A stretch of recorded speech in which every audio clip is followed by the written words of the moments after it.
اعوذ باللہ من الشیطان الرجیم بسم اللہ الرحمن الرحیم۔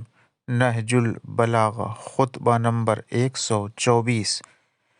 جب مال کی تقسیم میں آپ کے برابری اور مساوات کا اصول برتنے پر کچھ لوگ بگڑ اٹھے تو آپ نے ارشاد فرمایا، کیا تم مجھ پر یہ امر عائد کرنا چاہتے ہو کہ میں جن لوگوں کا حاکم ہوں ان پر ظلم و زیادتی کر کے کچھ لوگوں کی امداد حاصل کروں؟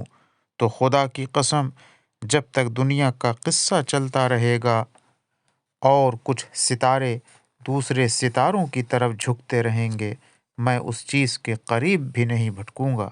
اگر یہ خود میرا مال ہوتا، جب بھی میں اسے سب میں برابر تقسیم کرتا۔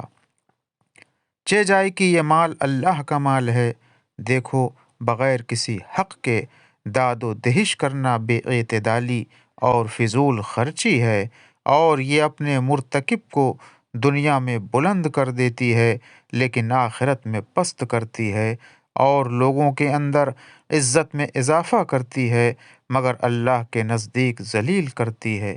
جو شخص بھی مال کو بغیر استحقاق کے یا نااہل افراد کو دے گا، اللہ اسے ان کے شکریہ سے محروم ہی رکھے گا، اور ان کی دوستی و محبت بھی دوسروں ہی کے حصے میں جائے گا۔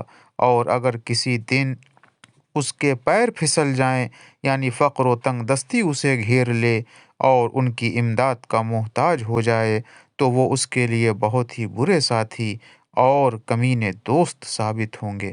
وآخر دعوانا ان الحمد للہ رب العالمین۔